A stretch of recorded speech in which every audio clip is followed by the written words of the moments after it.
दोस्तों, वीडियो शुरू करने से पहले कृपया आप मेरे चैनल को सब्सक्राइब जरूर करें और साथ में बेल आइकन को भी दबा दें ताकि मेरे नए वीडियो का नोटिफिकेशन आपको मिल जाए। और अगर वीडियो अच्छा लगे तो कृपया लाइक, कमेंट और ज्यादा से ज्यादा शेयर करें। अब देर न करते हुए आज की साखी शुरू करते हैं।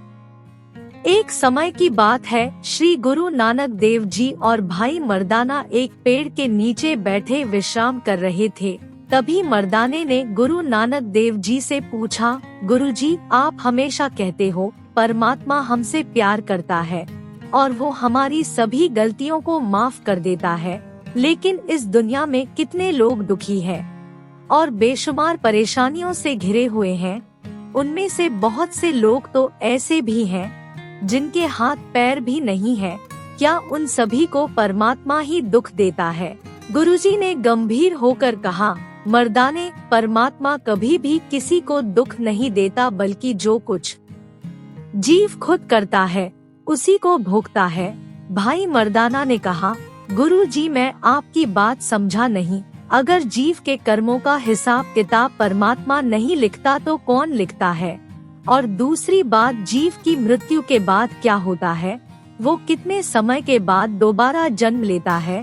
गुरु नानक देव जी ने कहा, जब जीव की मृत्यु होती है तो वह ऊपर की दुनिया में पहुंचता है।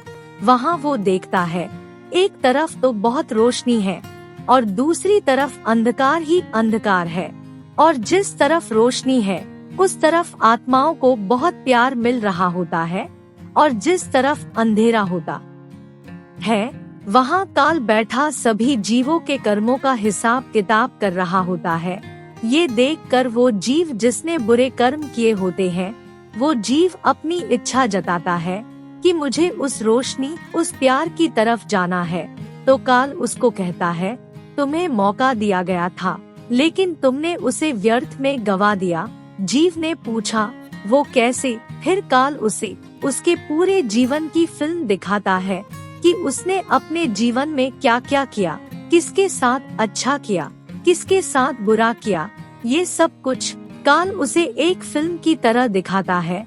जब जीव अपने कर्मों को देखता है तो वो बहुत शर्मिंदा होता है। जीव काल से कहता है, अब तो मैं गलती कर चुका हूँ, अब मैं किस तरीके से उस रोशनी की तरफ, उस प्यार की तरफ आ सकता हूँ? काल ने कहा, जो तुमने जीवन भर में बुरे कर्म किए हैं, गुनाह किए हैं, उन सभी का हिसाब तुम्हें देना पड़ेगा और अच्छे कर्म करने पड़ेंगे, परमात्मा का नाम जपना पड़ेगा, तब तुम्हें कहीं जाकर उस रोशनी के पास जाने का मौका मिलेगा। जीव ने कहा, मैं सब कुछ करने को तैयार हूँ, कृपया आप मुझे बताओ कि मुझे क्या करना होगा। तब काल उसका नया जीवन लिखता है और जिन लोगों के साथ उसने बुरा किया उनके बीच में काल जीव को भेजता है और कहता है, तुम वहाँ जाओ और अपने कर्मों का हिसाब किताब पूरा करो। जाने से पहले काल उसको पहले ही बता देता है कि तुम अपने कर्म देख चुके हो, जैसा तुमने उनके साथ किया वैसा ही अब तुम्हारे साथ होगा। जीव काल की बात सुनकर हाँ बोल देता है। इसलिए जीव के जन्म से पहले ही होनी तय हो जाती है कि जीव के धरती पर आने के बाद उसके साथ क्या क्या होगा और वो कैसे अपने कर्मों का हिसाब किताब खत्म करेगा। उसके बाद काल ये तय करता है कि किस दिन जीव का जन्म होगा और किस दिन उसकी मृत्यु होगी, और कौन सा कारण उसके शरीर छोड़ने का बनेगा, कौन सी होनी उसके साथ होगी। उस मृत्यु का कारण भी काल ही लिखता है, और ये सब कुछ होने के बाद ही जीव का जन्म होता है। इसलिए तो ये कहा गया है, जन्म और मृत्यु की तारीख कभी बदल नहीं सकती, लेकिन जब जीव धरती पर जन्म लेता है तो 2 साल तक तो जीव को सब कुछ अच्छी तरह से याद रहता है कि उसने किसके साथ बुरा किया है और किसके साथ अच्छा किया है। इसलिए जब भी उसके सामने वो लोग आते हैं जिनके साथ उसके कर्मों का हिसाब है, तो वो उनका मुस्कुराकर स्वागत करता है। लेकिन धीरे धीरे उस जीव का मोह परिवार में बढ़ने लगता है और जीव सब कुछ भूल जाता है। इसलिए जब जीव को अपने कर्मों का हिसाब किताब देना पड़ता है तो वो चीखता चिल्लाता है और भगवान को दोष देता है कि तुम मेरे साथ ही ऐसा क्यों कर रहे हो, मैंने ऐसी कौन सी गलती की है जिसकी तुम मुझे सजा दे रहे हो। लेकिन जीव ये भूल जाता है कि ये होनी वो खुद ही लिखवा कर आया है। इसलिए कहा जाता है कि होनी को कभी टाल नहीं सकते, होनी होकर ही रहती है। साध संगत जी, जीव जब काल के पास होता है तो वो अपने सभी गुनाह माफ करवाना चाहता है, लेकिन काल की दुनिया में माफी किसी को नहीं मिलती, चाहे वो देवता हो या फिर इंसान। अपने अपने कर्मों का हिसाब किताब सभी को खत्म करना ही होता है।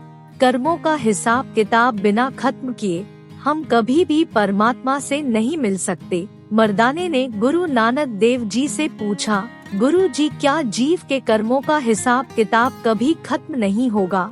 गुरु नानक देव जी ने कहा, जब जीव वाहेगुरु का नाम जपेगा और बुरे कर्मों से दूर रहेगा तब जीव के कर्मों का हिसाब किताब खत्म होना शुरू हो जाएगा। मर्दाना ने पूछा, गुरुजी कितने समय में उसका हिसाब किताब खत्म हो जाएगा?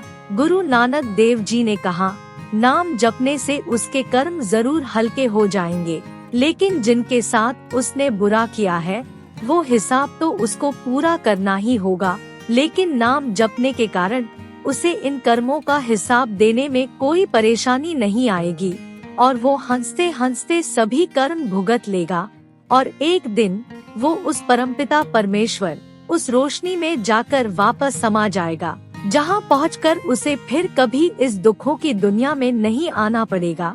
इसलिए साध संगत जी, जब हमारे साथ कुछ बुरा होता है या फिर हमारी मर्जी के मुताबिक नहीं होता है तो हमें कभी भी परमात्मा को दोष नहीं देना चाहिए, क्योंकि दोष तो हम परमात्मा को तब दें जब उसने ये सब कुछ लिखा हो, जब ये सब कुछ हम ही लिखवा कर और तय करके आए हैं कि हमने अपने कर्मों का हिसाब जल्दी से जल्दी चुकाना है और वापस आकर उस परम परमात्मा से मिलना है।